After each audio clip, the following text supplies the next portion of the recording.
téléspectateurs, nous sommes au somptueux hôtel communal d'Etterbeek, lieu qui abrite la conférence Foot de cœur, dont le thème est la sensibilisation aux maladies cardiovasculaires et la mort subite chez les sportifs. Une initiative de Madame Colette Ndjongan, échevine des politiques culturelles et sportives, Monsieur Minkonda Yves, fondateur de Foot de cœur, et le soutien des collèges des bourgmestres et échevins. Sont présents aujourd'hui des professionnels de la santé, des footballeurs, des responsables du football, des sportifs en général, des leaders d'opinion, des politiques et le public.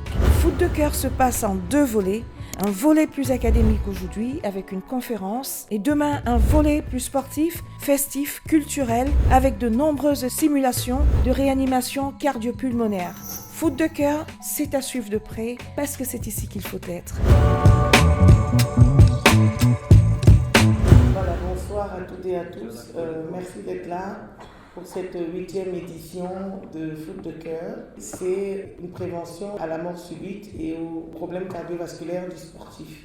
Ça fait quelques années déjà, et nous sommes à la 8e édition, que M. Minkonda est venu me voir en tant qu'échevine pour essayer de sensibiliser les personnes, surtout les sportifs, et les familles et les gens qui sont aussi autour du terrain à cette problématique parce que comme vous le savez, malheureusement, encore aujourd'hui, il y a encore de plus en plus des accidents vasculaires liés au sport. Je vous remercie. Je laisse la parole à la modératrice Anne Dorette. Si on est là ce soir, c'est vraiment pour nous ajouter mutuellement de la valeur parce que nous avons des personnes de référence. Monsieur Ngachou, vous savez pourquoi on est là, puisque ça fait des années que vous suivez ce parcours. Je vous sais comme quelqu'un qui donne le meilleur de lui pour que tout le monde retrouve l'équilibre qu'il faut par le sport. Et aujourd'hui, nous voulons parler de ces problèmes qui minent ce monde-là. Ça tombe cette année que c'est le 20e anniversaire de la mort de Marc-Vivien Foé. C'était la première mort subite de sportif qui s'est passée vraiment en Mondial Vision, en live, dont c'est des mémoires, ça a vraiment choqué les gens. C'est pour cela que ça reste une référence malheureuse. Qu'est-ce que la mort subite du sportif? Donc c'est une mort naturelle qui est inattendue et qui survient de manière rapide, soit pendant qu'il fait l'activité physique, soit quelques heures après. Et pourquoi on en parle? Parce que c'est un incident que quand il survient, avec de nos jours tous les moyens de communication, ça peut se produire en live et donc c'est un choc émotionnel important pour les populations. Quelles sont les causes? Dans environ 90%, c'est souvent le cœur qui est à l'origine. Et dans ces problèmes, chez les jeunes de moins de 35 ans, ce sont souvent des problèmes morphologiques du cœur ou bien des anomalies électriques, de l'électricité qui passe dans le cœur. Par contre, dès qu'on passe au-dessus de 35 ans, la première cause, c'est souvent un problème au niveau de la vascularisation du cœur, ce que vous connaissez qu'on appelle généralement des infarctus. Regardez là. Il y a ce joueur qui s'effondre, c'est un Camerounais, il s'appelle Patrick Equin. Sans contact, il s'effondre. Regardez la scène, ça va durer 2 minutes 30. Regardez tout ce qui se passe autour de lui. 2 minutes, c'est déjà trop. Qu'est-ce qu'il faut pour diagnostiquer et prévenir? Qu'est-ce qu'il faut dans la prévention secondaire? Ça, c'est la première diagnostic, c'est avant, prévention primaire. Au niveau de la prévention secondaire, quels sont les points? L'étude française nous montre qu'il faut réanimer le plus précocement. 2 minutes, il vous dira, c'est déjà trop. Ce n'est pas normal. On est en Europe en 2021, dans un stade, dans l'une des plus grandes... Après la Coupe du Monde, c'est le championnat d'Europe qui est la plus grande compétition de football au monde. Vous voyez un athlète qui s'effondre. Sur le terrain, oublions même le staff médical. Sur le terrain, vous avez 22 joueurs. Vous avez 3 arbitres. Personne ne peut faire le geste. Pour nous qui sommes les instructeurs, qui sont un peu dans la réanimation, c'est vraiment, pour nous, c'est un scandale. Qu'est-ce que la commune d'Etterbeek compte mettre en place justement pour les formations plus pratiques pour les jeunes, pour les habitants de la commune et pourquoi pas un peu partout dans Bruxelles? Est-ce qu'il y a une initiative dans ce sens-là qui se met en place? Ben oui, bien sûr. Cette conférence est la 8e édition de Foot de cœur. Donc, on est bien sensibilisé à ces problèmes cardiovasculaires chez le sportif. Donc, il y a déjà quelques années, nous avons fait toute une série de brevets. On faisait des séances dans les centres commerciaux, au centre Thieffry, un peu partout, et puis dans les écoles. Mais c'est vrai qu'on n'en fait jamais assez.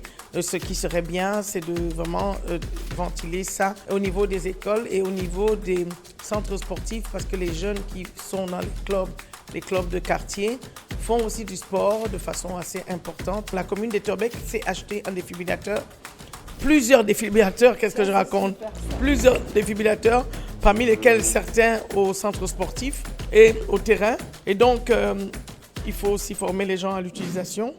Je me demandais quelles sont les mesures qui ont été prises au niveau du Cameroun concernant justement les réanimations cardio-pulmonaires. Est-ce que l'équipe nationale a déjà un défibrillateur?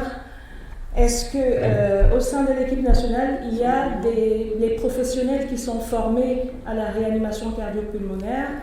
Est-ce que les joueurs de football sont formés? Est-ce qu'il y a une mouvance qui se met en place pour ce genre de formation, déjà ne serait-ce que dans le secteur sportif? J'organise des formations pour les staffs médicaux, pas seulement des équipes de sélection de football, mais de toutes les sélections. On organise régulièrement des formations de BLS pour former et l'utilisation des défibrillateurs.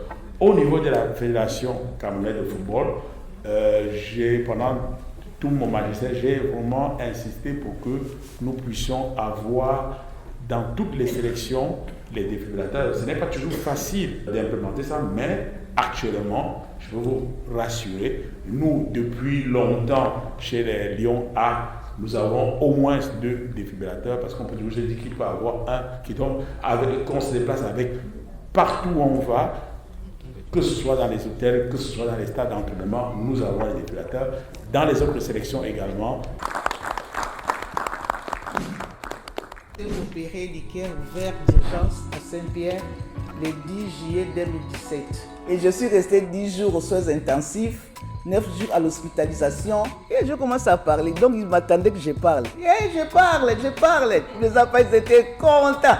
C'est une très belle histoire et c'est ça, ce sont des histoires comme ça qui nous édifient tous et qui font qu'on garde espoir. On garde espoir qu'il y a beaucoup de merveilles. L'évolution de la médecine fait qu'on peut compter sur des cas comme les vôtres pour raconter des belles histoires autour de la médecine.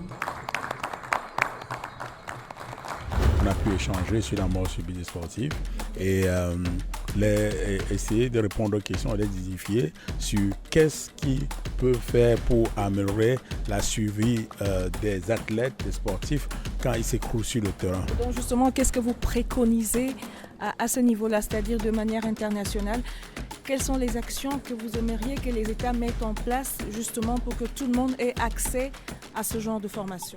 C'est d'abord la prévention primaire, par former les masses, les populations à faire les premiers gestes de secours. Comme ça, quand un athlète ou un sportif va s'effondrer, ça peut être votre père, votre mère, votre frère qui s'effondre à côté de vous. Vous pouvez déjà faire les gestes de premier secours en attendant l'arrivée des équipes médicalisées.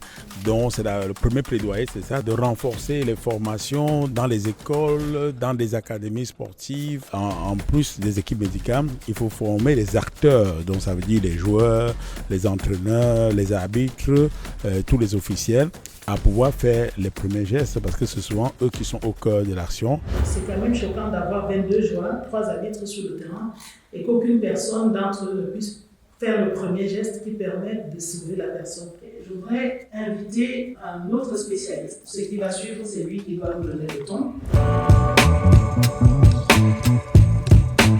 Monsieur Delchef, on regarde toutes ces multiples casquettes que vous portez. Oui.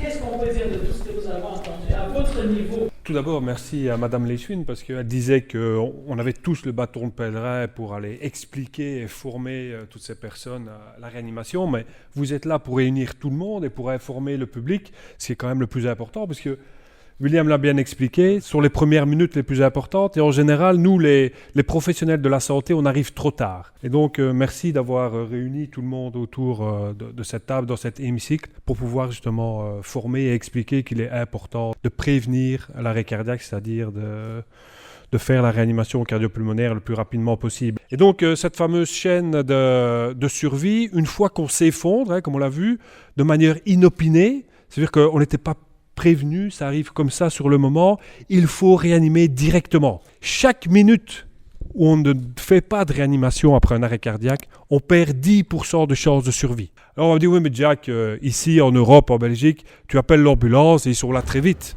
Alors je vous ai mis là, en moyenne, en Europe, ils arrivent après 10 minutes. Donc si on fait le compte, 10 minutes sans réanimation, ça fait 8 à 10% de chances de survie. Donc qui sont les gens les plus importants ? Pas William, pas moi. C'est vous. C'est vous les témoins qui allez directement réanimer la personne qui vient de s'effondrer. Vous êtes les personnes qui allez augmenter la survie.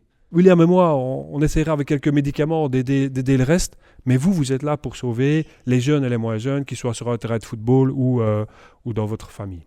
Alors, c'est bien de le décrire comme ça, mais je vous ai mis une petite vidéo pour vous montrer ce que c'est qu'une réa. On va contrôler s'il respire pendant 10 secondes. On doit dégager les voies respiratoires parce que la langue, quand on est inconscient, va tomber sur les voies respiratoires. On se met bien au centre du thorax et on comprime 30 fois. C'est très important de comprimer, mais c'est aussi important de bien relâcher. Quand on comprime, on envoie l'oxygène au cerveau. Quand on relâche, l'oxygène va dans le cœur. 2 insufflations. Si on veut avoir de l'oxygène, il vaut mieux en faire. Dès que le DEA est là, il faut le mettre en route et le placer. Éviter que quelqu'un approche et touche la victime. Et quand on est sûr que personne ne touche la victime, on peut délivrer un choc. Et directement, on reprend la réanimation. Et on continue comme ça, soit jusqu'à ce que la victime revienne à elle, soit que l'ambulance ou le SAMU viennent vous remplacer et vous dites « Ok, on vous remplace ». Parce qu'on forme les ambulanciers, on forme les infirmiers urgentistes, on leur dit « Si vous voyez qu'un témoin fait une bonne réanimation, laissez-les continuer ». Parce que pendant ce temps-là, ils vont préparer leur matériel. Attendez vraiment qu'ils vous disent qu'ils vont vous remplacer. Ou alors, si vous êtes complètement exténué, parce qu'une bonne réanimation, après 10 minutes, on commence déjà à être fatigué. Les compressions sont moins évidentes et donc il faut pouvoir se faire remplacer régulièrement et donc que tout le monde soit formé, évidemment. C'est la base de notre formation, c'est de sensibiliser le grand public à tout ce qui pourrait arriver au niveau cardiaque. Dans mon cas, comment réagir de la meilleure des façons quand quelqu'un est en arrêt cardio-respiratoire. Il n'y a qu'une seule solution, c'est commencer à réanimer rapidement. Tu as une société, justement, tu travailles pour un organisme qui fait des formations, etc. Tu peux nous en parler ? Oui, donc je suis administrateur du Conseil belge de réanimation et aussi je travaille au niveau européen, au Conseil européen de réanimation. D'un côté, on met en place les directives et les recommandations internationales et on montre les études qui prouvent que les formations qu'on met en place dans chaque pays en Europe et bien sûr ici en Belgique, elles sont basées sur des recommandations scientifiques. Et donc on fait en sorte de donner des formations de qualité afin de sauver plus de vies. Et c'est pour ça que je suis motivé à venir ici, puisque c'est vraiment l'essentiel de notre organisation, c'est de former le plus de gens possible pour sauver plus de vies. Nous avons aussi comme panélistes des personnes qui vivent au quotidien sur des stades. Johnny Kalonda.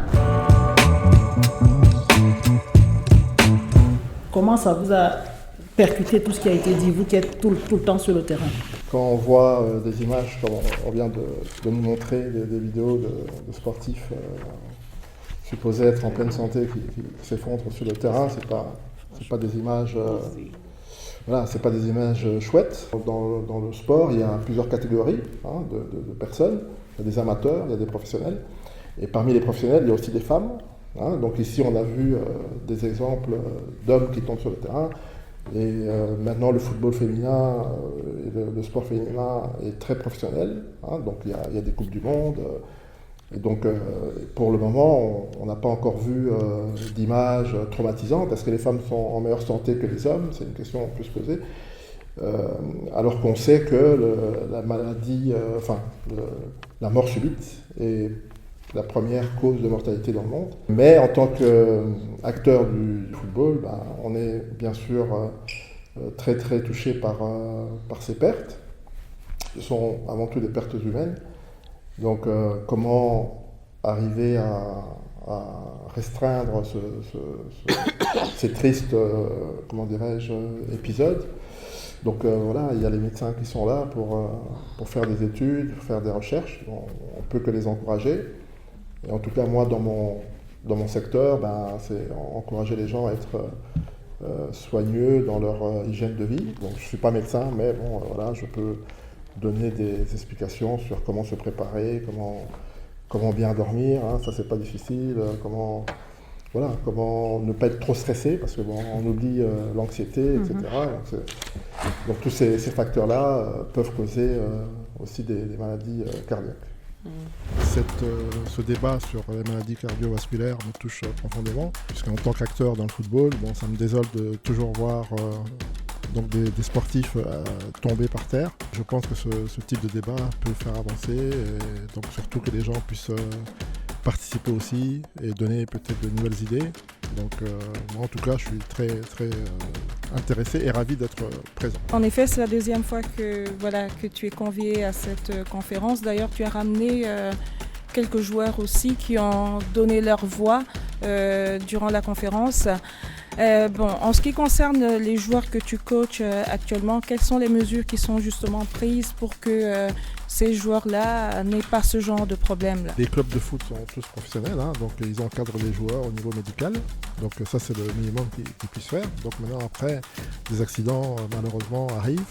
Mais en tout cas, au niveau des clubs, on est en 2023. Je pense que tous les clubs professionnels, que ce soit première division ou deuxième division, sont très très bien encadrés et bien structurés. Mais à côté de vous, nous avons un jeune. Il s'appelle Emmanuel Paris. Il est joueur de première division au Portugal. Et je voudrais lui demander, aussi jeune qu'il est, qu'est-ce qu'il met en place pour éviter que ça se reproduise? Just wanted to say, as a player, it's very, very concerning. It's a scary sight to see players such as Eriksson, such a big name, just to fall during the game. I'm very happy as a player to see people here today spreading awareness regarding this issue, and to prevent this issue from happening and causing more deaths. It's good that the awareness is spread throughout the field. I'm very happy that everyone came together today, and I hope that they raise awareness for this and that we educate the players on such an important matter. And yes, Thank you. Thank you so much. Nous avons aussi autour de la table avec nous Monsieur Victor Joseph Rebé.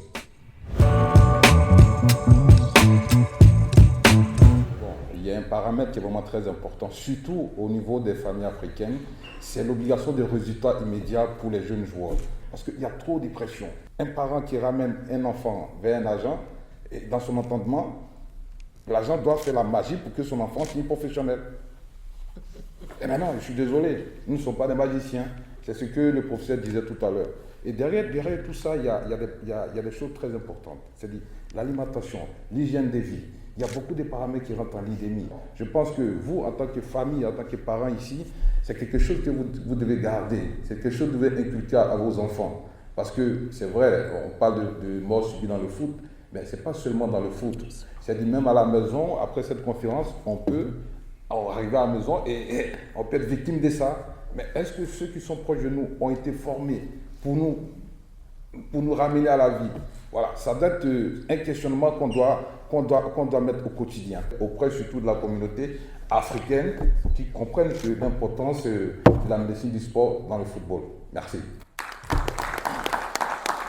En tant que femme, c'est exactement comme les hommes qui sont sportifs. On doit écouter les informations qu'on vient d'avoir, c'est-à-dire la sensibilisation, l'information, ça doit passer et il faut se former aux gestes qui sauvent, surtout encore plus important pour l'entourage des sportifs, pour ceux qui sont sur le terrain avec eux, parce que les minutes comptent.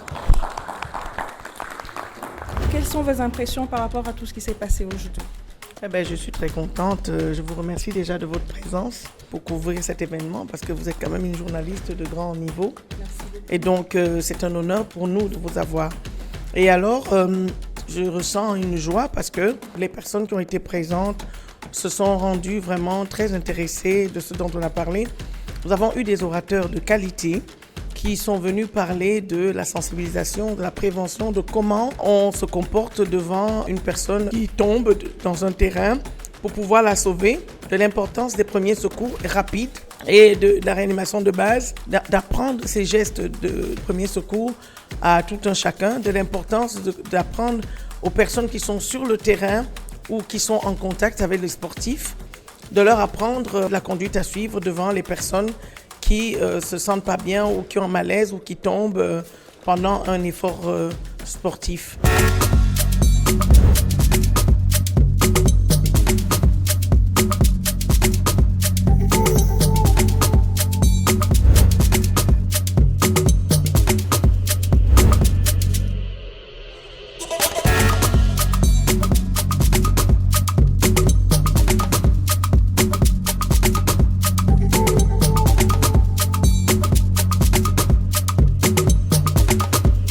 La conférence a été une excellente réussite puisque le public a répondu présent et les conférenciers, surtout les orateurs, étaient à un niveau beaucoup plus présent dans la discussion et dans l'explication de notre thématique. Évidemment, le tournoi de football a servi pour que les jeunes gens sportifs aussi soient le mieux sensibilisés, mais en réalité, le message est bien passé. La cause, elle est plus grande si on y met du cœur et si on est fusionné dans cet aspect. Ceux qui n'ont pas pu venir aujourd'hui, j'en vais en profiter pour leur lancer le message alerte en disant les campagnes qui seront mises en place, vous serez présents pour véhiculer l'information, vous serez présents pour nous donner l'opportunité d'en parler, de mieux véhiculer le problème, mais sachez que pendant toute l'année, nous serons toujours avec les mêmes partenaires, dont vous, historique, et BRC, la commune d'Etterbeek, qui nous donne l'occasion chaque fois de nous exprimer.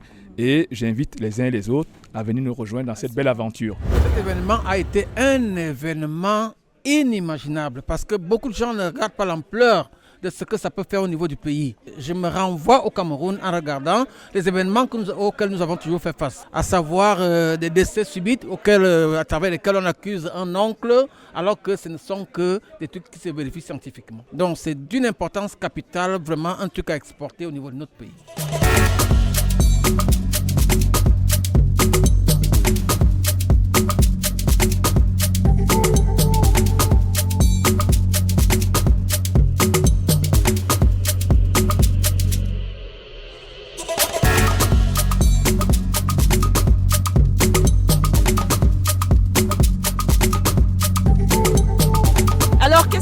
Pensé du match de tout à l'heure? C'était pas mal, on a fait ce qu'il fallait et on a perdu et voilà. Quel était le score en fait? 2-2 et au final on a joué au penalty 5-4. Ok, vous reviendrez donc la prochaine fois? Ouais, on viendra la prochaine fois en toute puissance. Nous sommes venus représenter FC Forêt. C'était un tournoi de 5 contre 5, donc c'est un plaisir. Bravo à l'équipe de Forêt, foot de cœur. Et alors, qu'est-ce qui a fait la différence avec l'autre équipe? Nous, on était un peu plus organisés, on se connaissait entre nous. Et l'autre équipe, c'était des gens qui jouent au foot, mais qui ont juste formé une équipe en gros. Mais nous, on se connaissait déjà, on est déjà une équipe, donc on avait un peu d'avantage par rapport à eux, quoi. Franchement, on s'est donné à fond. C'est vrai qu'on s'est réveillé tôt le matin, mais en tout cas, on s'est donné à fond. On a travaillé aussi pour les tournois, c'est de l'amusement, ça reste toujours de l'amusement. Donc, on est content de gagner, quoi. La saison prochaine, tu reviens à foot de cœur?